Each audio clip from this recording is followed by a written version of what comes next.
Hi, welcome back to Scale Up Stand channel. So this is a follow-up session of our theory discussion on AWS Network Firewall and AWS Route 53 Resolver DNS Firewall. So we discussed those two topics in details, but now see when it comes to AWS traffic filtering at the network level, so there are two different aspects, right? The inbound traffic as well as the outbound traffic. So the ingress control are pretty much handled at various level, like you can use the network firewall, you can use network access control list, you can use security group. Whereas, it is very, very essential in protecting your digital asset from unauthorized access or from intrusion or whatever, right? It is very essential that you protect your ingress network control. Equally, it is important to have egress network control as well. And this is going to help you achieve a significant long-term risk mitigation, either for emerging threat or any outbound traffic protection, or even preventing the data exfiltration. And even if there are any command and control communication from any compromised system, you can also protect it using this the network firewall or the Route 53 resolver firewall options. See, a couple of years back, we also had a zero-day vulnerability like the log4j, right? Even this can be very crucial in mitigating those zero-day vulnerabilities and also software supply chain risk or even preventing any initial access compromise. You can use this network firewall. Okay, so there are many options on how you can reduce your potential attack surface, as well as how you can effectively abstract any lateral movement happening within your VPC or within your network environment. And you can also implement variety of controls using this network firewall, like name filtering or protocol enforcement or deep packet inspection. You can also have strict access control policies like allow listing. So what you generally do is you generally create a policy and then you configure the block and the filter aspects in order to have the traffic flow controlled. And you can also monitor it with a beautiful dashboard using your CloudWatch. So AWS has provided a script or a GitHub documentation where you can implement it and get a CloudWatch dashboard for better visibility and visualization. I'll also show you how it looks like.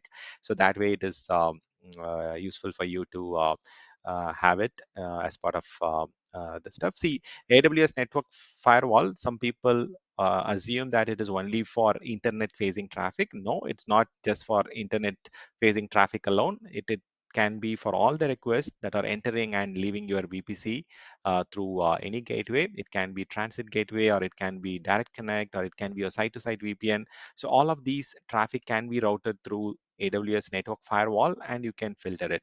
And it's not just limited to your private subnet or public subnet, even the inter subnet routing, and even whatever the traffic that reaches the internet, even before it gets routed to your internet gateway, the traffic will be validated, inspected, and it will get filtered if the rule is matching what you have configured. And all these log, which is coming out of your network firewall, can be stored in your S3 bucket, or you can store it in your log group in CloudWatch, or you can also send it out to any of your integrated partner solutions like ELK or Splunk or whatever is the partner of your choice. You can send those logs published, and even you can use Kinesis Firehose to send it across. So now let's see how you can implement these best practices on your AWS VPC. See, generally the network firewall works at the VPC level. If you have multiple AWS account, then you can associate those accounts under your AWS organization structure, and you can have AWS config and other surrounding tools to strengthen your AWS account. And even you can also use AWS Firewall Manager to control and streamline and centralize and consolidate all the policies across your multiple AWS account. So here today, like we are going to have a hands-on experience on the network firewall, and even we are also going to see how you can create the domain list and the rule groups part of your Amazon Route 53 Resolver DNS firewall. So let's start with allowing or blocking the communication from specific malicious domain or trusted domain. We'll just have a practical understanding on how you can create those DNS you can prevent those DNS exfiltration, and also you can also create some of the DNS queries that can be sent data over the tunnel, or even for the network protocol, right? So there are plenty of things that you can do. And the beautiful thing behind this network firewall, it's a managed service from AWS. So you don't have to create any servers, you don't have to manage the licenses or maintain those systems in terms of patching or monitoring. AWS takes care of the high availability, scalability, and so what you just have to do is you have to just create the network protection rules, and you can associate with your VPC. Then the rule engine will take care of all the prevention or the fine-grained control that you have created at your network traffic level. So you can block any protocol, any traffic, and even you can prevent the spread of malicious activities that is caused because of your SMB protocol or server message block request. Sometimes the malware can spread using that protocol, right? You can also prevent them by creating and importing some rules. There are plenty of rules that are available on the internet, even from Sariketa open source. You can copy those, and then you can filter them. So here you can use network firewall to monitor and protect your AWS network VPC level traffic in a plenty of ways. So you can allow specific domain, specific IP address, specific endpoint, or if you want to have specific S3 alone allowed, or if you want to create a custom list to prevent some bad domains, you can also create deep packet inspection on your traffic which is entering or leaving your VPC.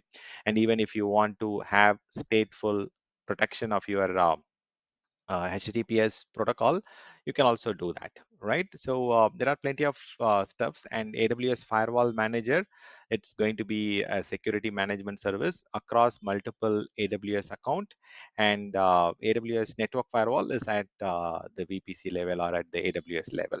So Firewall Manager, if your organization has plenty of AWS accounts, and if you want to have centralized, consistent, hierarchical, standardized manner of managing your security policies, then you can go for Firewall Manager, or else Network Firewall will do the job that you want at your AWS account level or VPC level if it is just single.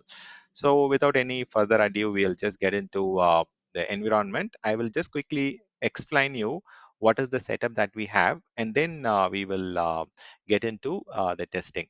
So here, as usual in a production environment, generally we have, yeah, let me walk you through the environment first, and then let me, yeah. So currently, see, in general, you might also have multiple VPCs like what I have here in my documentation. But in order to have a very closer look at our environment, I just went to that specific diagram. See, generally, you might have multiple. Okay, just let's take a step back and understand the environment. See, when it comes to any production category environment, there will be a protected VPC, and it might span across multiple availability zone, and you will have public and private subnet. And in between that, you might also have to create a firewall subnet for all the traffic inspection through this firewall endpoint. So that way, if there is any traffic that is originating outside of a particular private subnet, and if it goes to internet through the NAT gateway, you can ask those traffic to be forwarded through your firewall endpoint, so that all the traffic is getting filtered and scrutinized before it can reach the internet NAT gateway itself. So NAT gateway is generally deployed in a dedicated public subnet, so that way it can allow us to communicate to the internet gateway. Generally, it gets deployed for each public subnet, and you can allow it for specific private subnet. Now, so there are three different layers, right? One is your public subnet, firewall subnet, and the private subnet. Now, what I have done is I've created two systems. One in the private subnet, I've named it as test subnet or test workload, and I've got a workload which is in the public subnet. So while I want to connect and do some testing on the internet or towards this public host, I will be able to find out what kind of traffic is allowed and what kind of traffic is filtered between these environment. Now, let's do one thing. Let's go and start looking at our environment lab. So first, we want to just filter down some of the outbound DNS queries, which are commonly abused top level domain. I want to block that here. Okay, so in order to do that, so first thing what we have to do is we have to get into our environment and go to the VPC. And in your VPC, you will have a DNS firewall option. First, we are looking at the Amazon Route 53 Resolver DNS firewall. Then we will go to the network firewall option. So within your VPC, you have two segment, two categorization, one for your DNS firewall and the other one for your network firewall. So we'll look into both of these things. First, we'll start with the DNS firewall. We'll see how to create a DNS firewall custom list. So here, what we generally can do is you can create a rule to allow, block, or alert if there is a specific matching domain specification. So there are plenty of top level domain, subdomain, and so on. So in our lab, what we will do is we will create a rule group that matches a top level domain. So generally, you in organization, they might go and create something at the specific domain name level. But here, in order to quickly simplify things, we are going to create a rule group or the domain list, which has plenty of domain pattern. So generally what we have to do is we have to just allow or block specific domain. So let me add a rule here. So these are all AWS managed domain list to help us protect against malware, botnet, aggregated threat list. So these are all something which AWS have pre-created it. We can also apply it. I will show you how to apply these things and filter it out. And now let me add a domain list, and we can just call it out with a specific name. And let's try to block it. I'm planning to block all the egress traffic for a specific list of domain. So I will just call them as, I mean, these are the domain that I want to block, .ru.cn. So you can have plenty of stuff.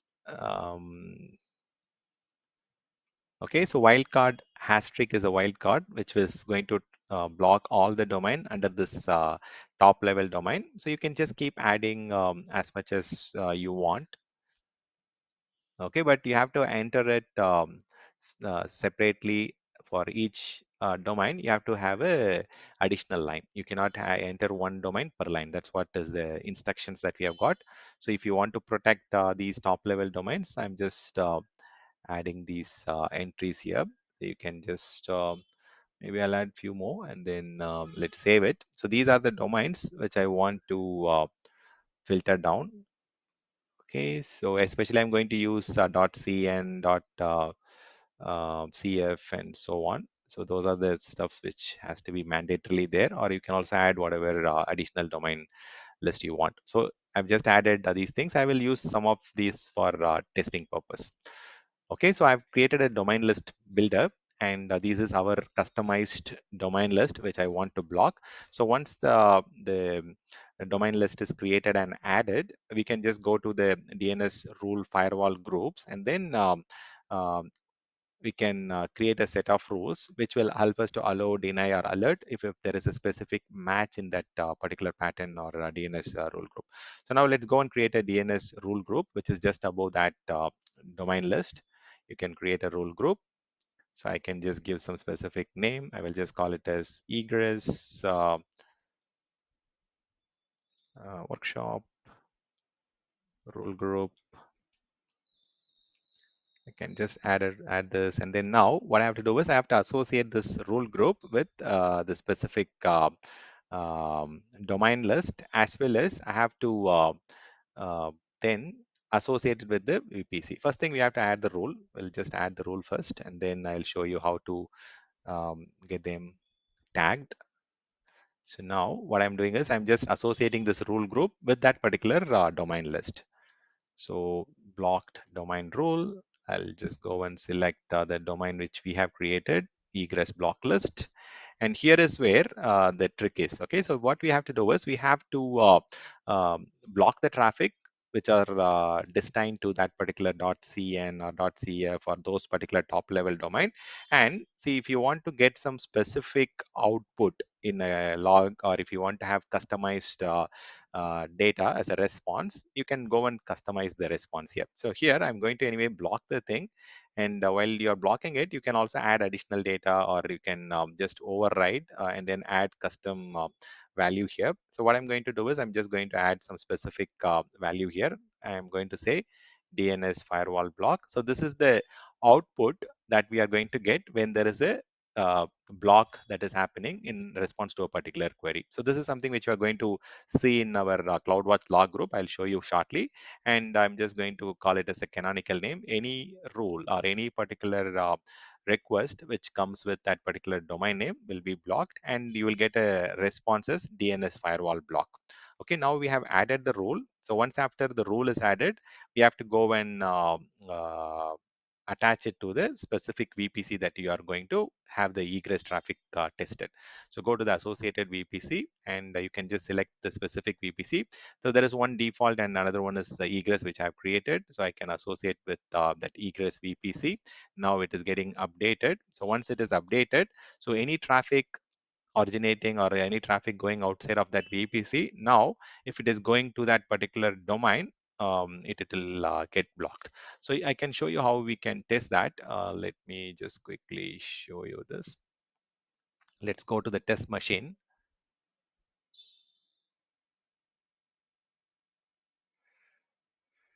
So I'm just logging into the EC2 instance, which is there on my test subnet. Okay, there are two instances. One is test and the other one is public. So I've just logged into the test instance here.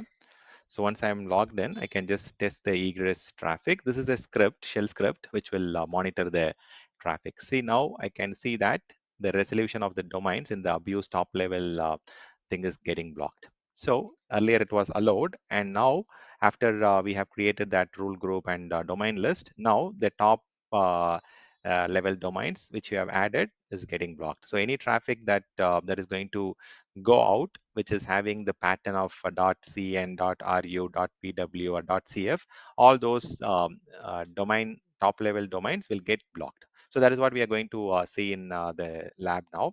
So before we go and check that particular lab, what I'm going to show you is I'll also show you how you can uh, block or control the botnet or the malware or the aggregate or guard duty threats also can be controlled.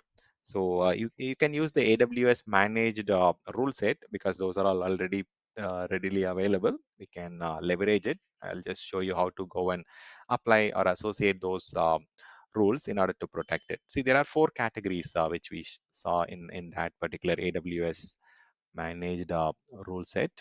I'll show you quickly. So these are all the AWS managed domain list, and go to the region where you want to work on it. Go to the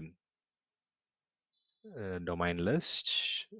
Okay, so these are the AWS managed four categories. So you can see that it has got malware, it has got botnet, it has got aggregate, and so on. See, the malware is straightforward. If you want to prevent any hosting malware or distributing malware, or if someone is sending malware, if you want to prevent it, you can use this malware. And the next one is the command and control botnet option. See, botnet is mainly if there is a spamming malware, you can also prevent it.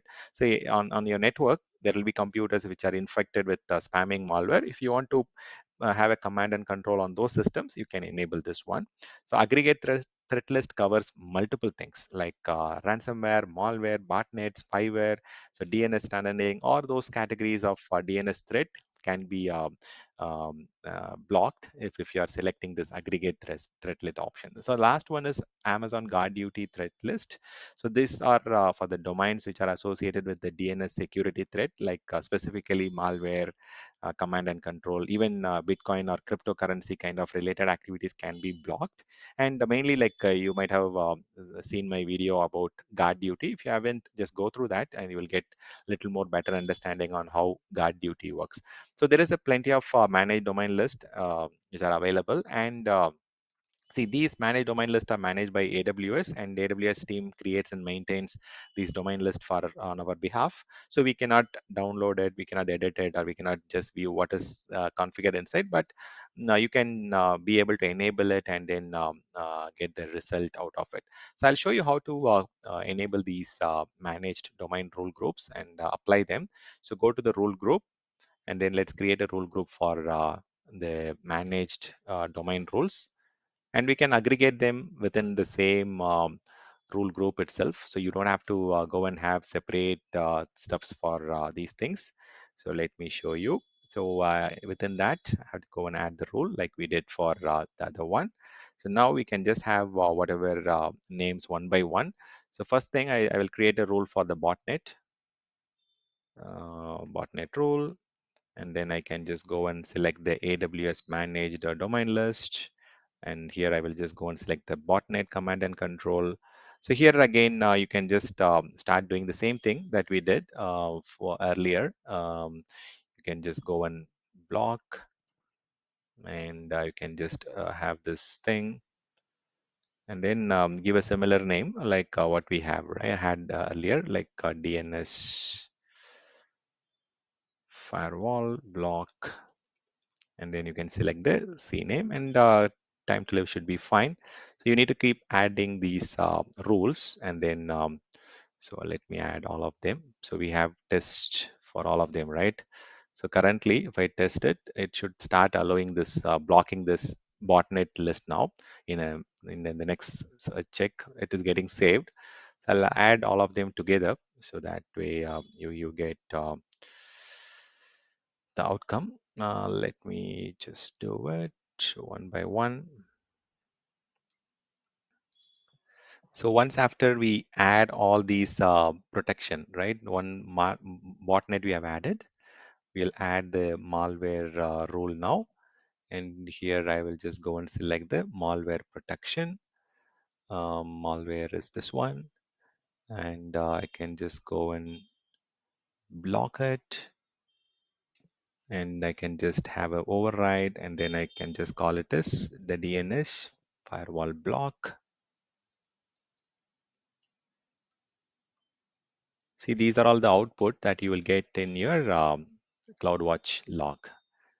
Add, and so we have added one more. The last one is something which we can add for the guard duty. Okay. So some organizations, they insist in adding this guard duty rule as well. So I will also show you how to add that. Select the guard duty one. You can also add the aggregated one, but yeah, it'll just at least have these four things. Override, DNS firewall block,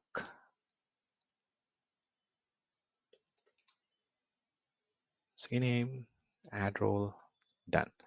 So once you are done, you have to first associate with the VPC. Without associating it with the VPC, you are not going to get any of the output, right?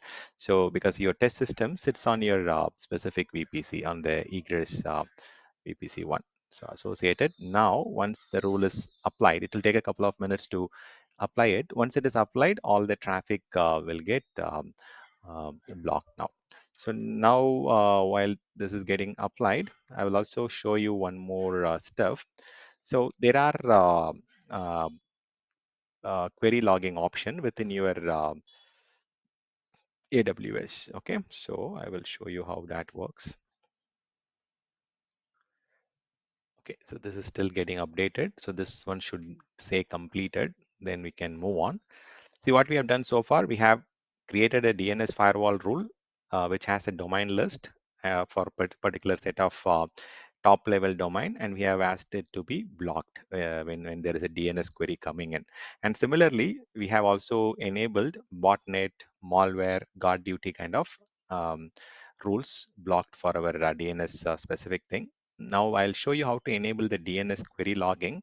So that way the CloudWatch log can start creating the rules. Let me show you. Okay, so this is now complete. We are good to go and validate and check that. Just let's do it.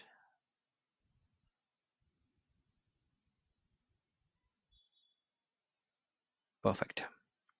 Now I will go and run the command to check where we are now, whether these items, the botnet, malware, guard duty, whether these are getting blocked or not.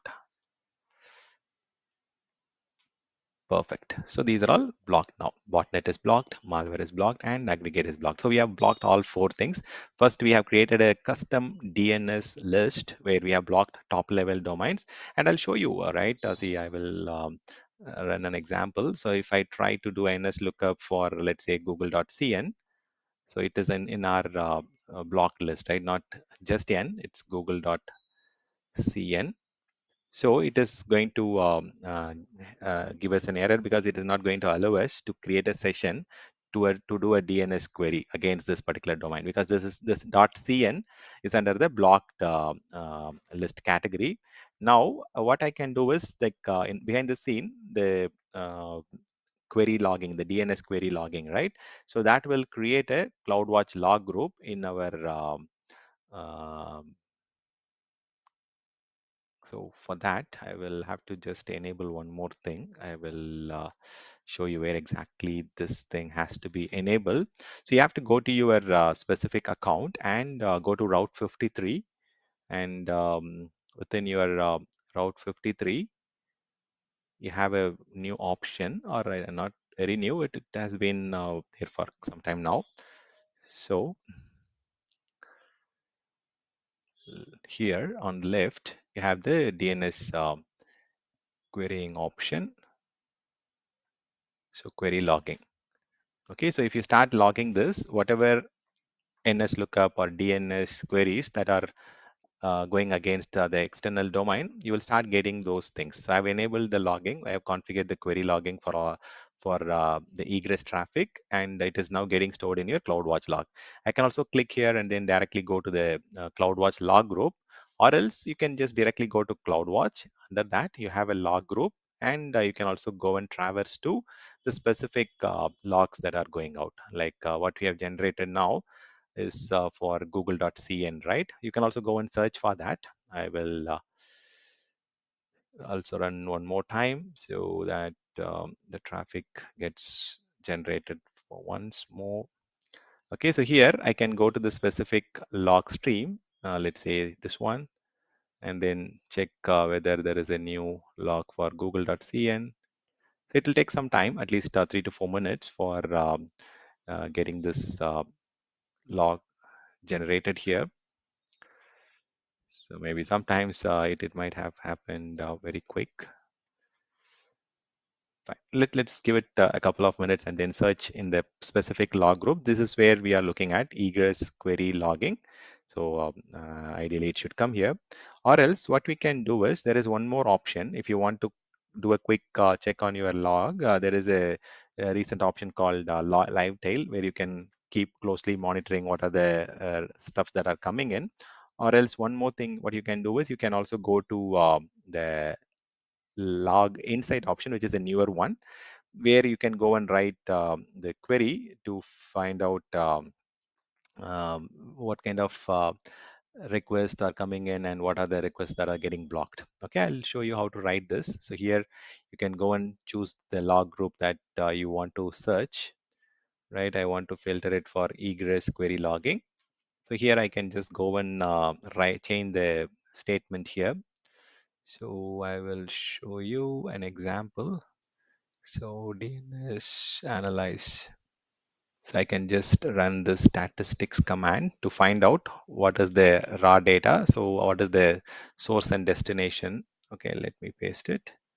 So I can just remove the unnecessary things and then run the query. So now what I'm going to get is, I'm going to get all the raw data, what kind of queries are happening, and what are the errors we are getting. See, there is a google.cn request, and in the answer on the raw data side, what you can see is there is a DNS firewall block. So any request going to .cu, ws, cf, cn, so all these are getting blocked because we have added all these domain like surf, pw, ml. So all these are blocked by us, and you can see that it provides an answer DNS firewall block. That's the reason we have added a custom response, so to have it. See, if I expand this, I will also be able to find out from where exactly the source address is and where exactly the request is originating from. So all those things can be found. Even you are here also, you can just see the source address from where the request is coming from, right? So now I can go to the log group and I will be able to find out the same thing.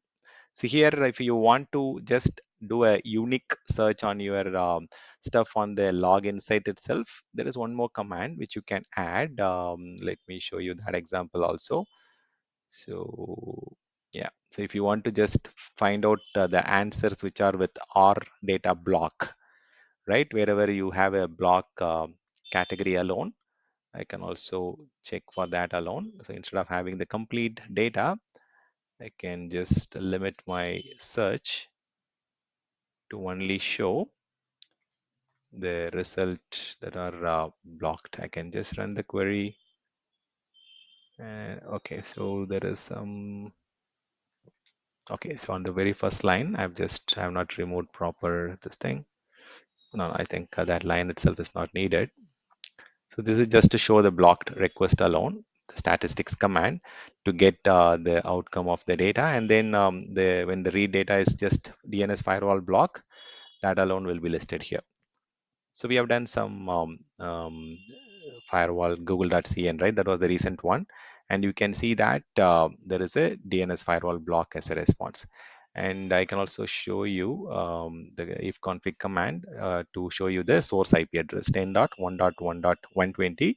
So you can clearly see that the request is coming from that IP address towards google.cn, and it is getting DNS firewall block as an answer. So that's what we added in our rule group for these specific domain list like C and WS and all those things.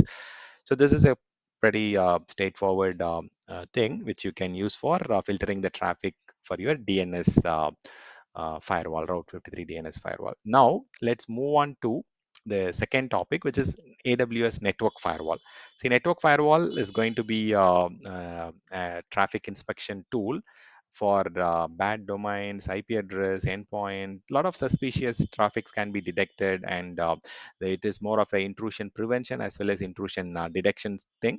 See, what AWS have done is they have also given us a CloudWatch dashboard, which is pretty much nice and nice. I'll show you how it looks like at the very end. So there is a. I'll just have it opened. The firewall dashboard.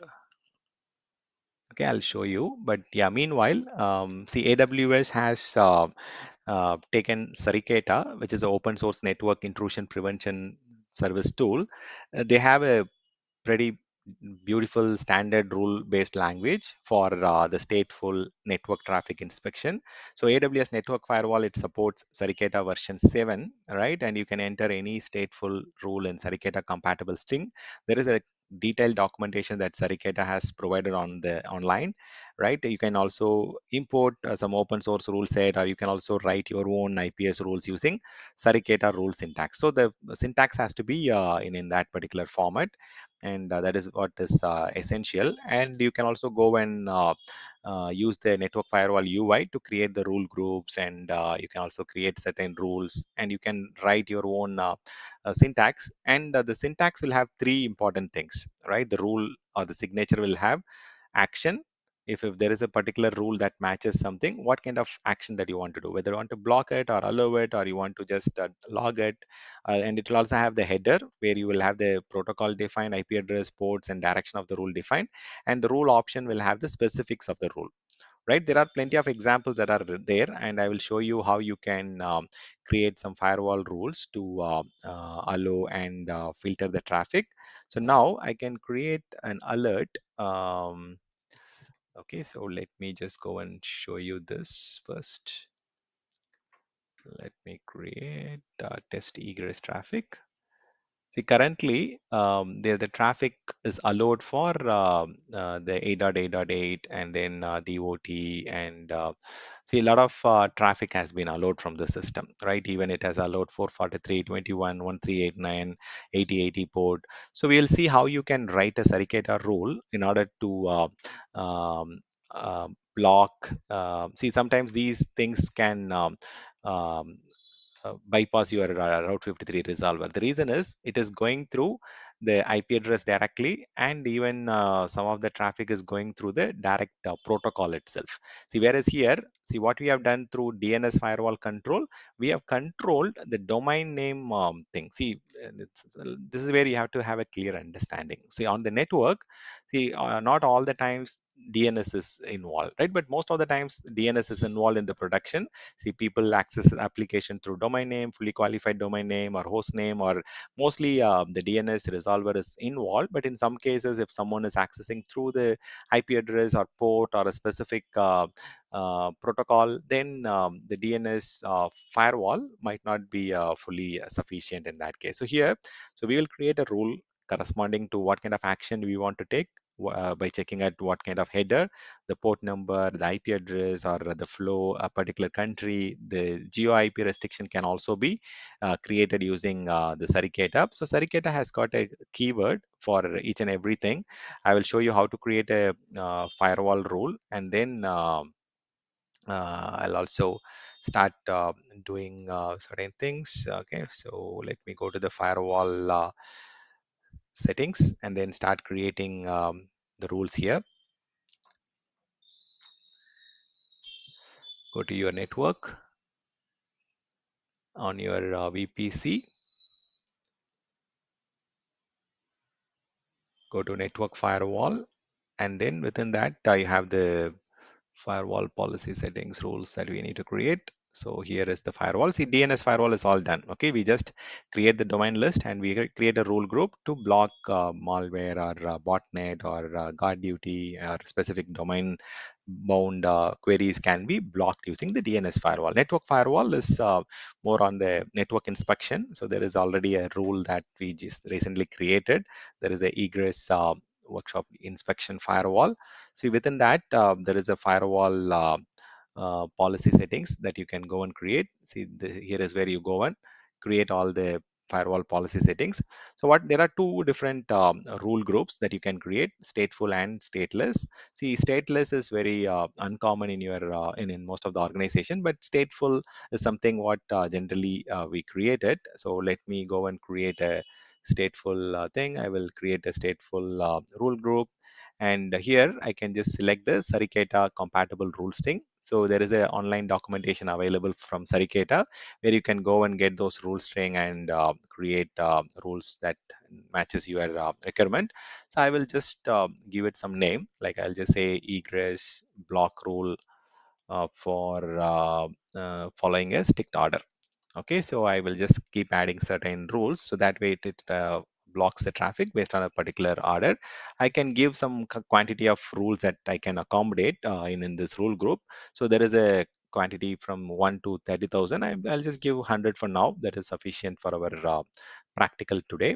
And if you want to set some variables, or if you want to have some port level, IP level protection, you can keep adding those things. For now, I'm not going to get too deep into the IP sets or port set. Instead, I can show you how we can create the Sarikata rules and start allowing or blocking certain traffic. Now, I will allow or first, let's say, let's drop the ICMP traffic from the system, right? Let me try whether ICMP is currently working.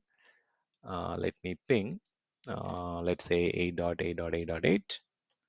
See, it's pinging, right? It's working. And even if I do the test egress script, it says that the resolution is allowed currently to the 8.8.8. I'm going to block it. So there is a rule that I can just go and add here under the Sarikata copy rules. So let me show you how to add that rule. So this is the syntax that is pretty much straightforward. So you are going to drop the ICMP traffic that is having that is originating from the specific IP range. So here I have not added any specific, which means it is going to block traffic from all the home network. So this is something which I can click next and then add it. So nothing much to change here. If you want to add some specific tags and stuff, you can do it and then create the rule group. I've just went ahead and created the rule group. Okay. So now what has to happen is it has to start blocking the traffic. One important thing that sometimes we generally tend to miss is the association of this particular firewall rule with the specific network in the sense VPC.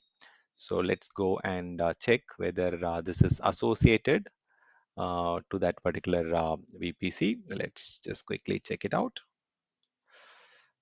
So yeah, I think that is there. Let me quickly check the test egress traffic now for the 8.8.8. Okay, still it is currently allowed. Let us go and save it. Or else we can just give it a couple of minutes to validate again.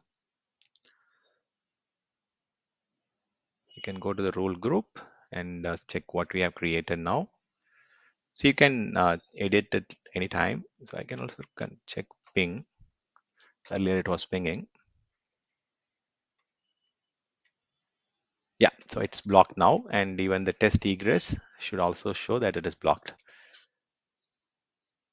Oh, it's taking some time, but yeah, the ping is already working, so which means the log group has started doing it.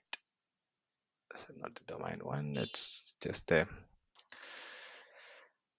okay. So now I will also show you how to block some more traffic. Okay, so let's save this rule group, and then so if I want to allow the traffic, it is pretty straightforward. I can just go back to the firewall and then go to that specific rule. And then if I just comment it, that's it, right? So if I just go to that associated firewall policy, so here under the stateful rule, I'll have the edit option to edit that particular rule anytime. So if I want to allow the traffic, I can just comment this line and it will start allowing the traffic from that system. If I go here and do a ping, it'll take a second or a few minutes to just allow it. So we can quickly check. Okay, similarly, like we can keep adding a lot of other stuffs. You can also drop the packets for port 53 or the TLS traffic or HTTPS traffic. There are plenty of stuff that you can do. Okay, so let's wait for the rule to get applied. You can also block traffic to HTTP or outbound traffic for your port FTP, so LDAP, SSH. So all these things you can do in one single click, or you can just do it one by one. Okay, I'll also show you how to do the geographic IP filtering demo shortly, right? So this is something which we can go and double check. So the egress traffic is now saved. So it generally takes a couple of minutes to reflect those changes. So let's keep adding some of the rules to allow the traffic for the port numbers. So that's all Sarikata rule again, right? It's very straightforward. I will show you how to add the additional rules. So let's do it in one single stitch only. You can just do it one by one, or you can just do it together. I'll just do it together so that it's pretty straightforward. So go to the stateful rule. So here you can just go and edit it and then replace what we have here. If you want to add some other rules, let's say I want to allow some specific thing. Yeah, so let's start blocking these traffic. I'm going to drop the TLS traffic now. Instead of the ICMP, I'm just going to have TLS, or else you can just keep adding the rules. This one is going to block all the IP traffic to HTTP. So there are plenty of use cases. So this is going to drop all the HTTP traffic. So mostly this is going to help us with the common rootkit and other stuff. So we can just keep adding certain things. I'm going to block the HTTP traffic from using port 443. So I'm just adding this rule. So this is just a single line, right? If you can see that from the specific home network or your office network, what kind of port or protocol or IP address or port number should be allowed. So I'm going to block FTP in this use case demo. Okay, I'm dropping the packets for FTP outbound. Similarly, I'm just going to have LDAP. So all these are in our test case, right? So I'm just trying to cover all of them together in one stage. So that way we don't have to spend time in just checking again and again. So I will just add the rule for, yeah. So you can just copy and paste all the rules. Okay, so the next use case is something for the geo bound. For now, I'll just save these things. And then let's give it a minute for the rules to be applicable or applied. Let me just clear the screen, go and do the test egress. Now we should start seeing the um, allowed traffic for the block traffic for the IP header over HTTP. We have blocked traffic for 443, blocked traffic for 21, blocked traffic for LDAP on port number 1389. See, we can customize the port number also. It's not that it has to be the standard 3389 or whatever. See, here we are blocking the outbound for log4j. See, this is how you can keep adding Sarikata rules to block certain traffic that are um, that are originating from your network or a specific attack vector network. So now last one is the geographic IP filtering.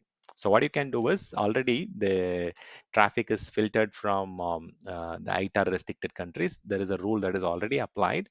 So I can show you that, or else I can also add it again just for your better understanding. So let's go to the rule set, edit it. So, see, GeoIP is a kind of surrogate rule where you can filter the traffic outside of a particular location. You can also do it for specific source or specific destination.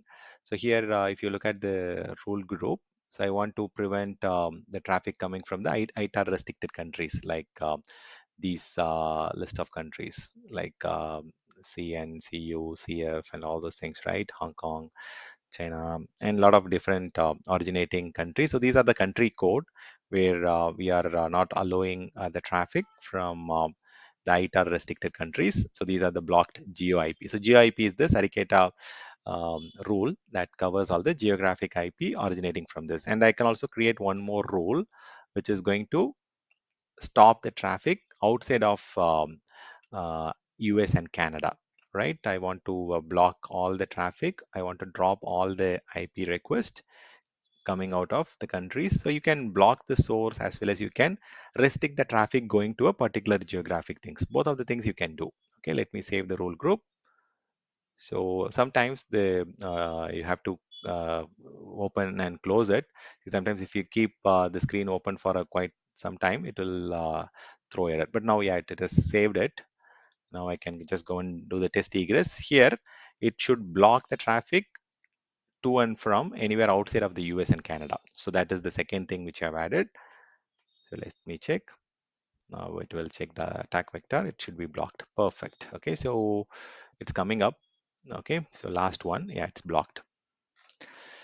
Okay, so this is how you can create the geographic IP filtering. So geographic IP filtering is a very beautiful feature, and feature this will help you to filter any country code based IP address, or it can be both ways. You can Sarikata supports filtering for the source as well as for the destination IP. You can filter on either these type of by itself, or you can by specify it by saying DST for destination, SRC for source, and you can also use multiple filtering logic like and or you can use both or any. So those kind of logic can be applied while you are filtering the traffic. So geo IP is the keyword that you have to use from your Sarikata rule list, and you can block the traffic coming from these things. See, all these stuffs can be monitored, or all these can be visualized in your CloudWatch dashboard. So this is something which is available in the GitHub, where you can download and start monitoring all the traffic on your egress inspection firewall. So it can give you complete details on what are the different active connections, what are the different bytes processed, what kind of stuffs are going through the firewall endpoint, which is your firewall subnet, right? What are the active connections, how many are getting processed, how many are getting blocked, how many stateful connections, the past product packets, dropped packets, all these things can be monitored here. And this is a dashboard that you can just import from the GitHub provided by AWS, and it can help you to get the report for all the stateful dropped packets, stateless. If you want to get into the details, you can also go and change the graph format and then download it as a CSV to do some analysis. You get a plenty of inspection results here, and you have a lot of additional details like top talkers from the source IP, destination IP, by packet, by bytes. So you'll get all those details. You can see that many requests are going to 8.8.8.8 and then specific IP address. So all these contributions can be understood. What are the top protocols, source IP address, source port, plenty of visualization data can be taken from here. Even you can also get summary of the logs that is there. Okay, so if you just look at here, it can show you all the recent alert logs, what kind of drops are happening. See, we have blocked 443 other than the TLS, right? So you can also see those things are already in action. So those alerts are getting raised on your log event. So all the traffic which you have allowed and blocked, so these are the ones which we have blocked, right? These are the rules that we wrote. So we have wrote a rule to block 8.8.8 ICMP traffic. 443 is getting dropped. LDAP log4j exploits are getting dropped. So all these rules we have added it. So you can also come and look in the CloudWatch dashboard. You can also see which are the source IPs which are getting blocked. See, this is what we have blocked, right? So 10.10, 1.1.120. You can also see which IPs are allowed, which IPs are blocked. If someone is raising a complaint that they are not able to access from a particular IP or to a particular destination IP, all these things can be very much monitored here. Okay, so this is a beautiful CloudWatch dashboard through which you can ask your SOC team or NOC team to have a closer look at what's happening in your environment and update or change the rules in order to allow the particular IP or port or protocol or domain based on the traffic filtering. So network firewall and DNS firewall both are equally useful in the organization, especially the Route 53 DNS firewall is very useful by filtering the top level domains, or even the specific domain names can also be done, not the wildcard. You can also do that. Okay, so thank you for joining and listening in. We will catch up in the next session.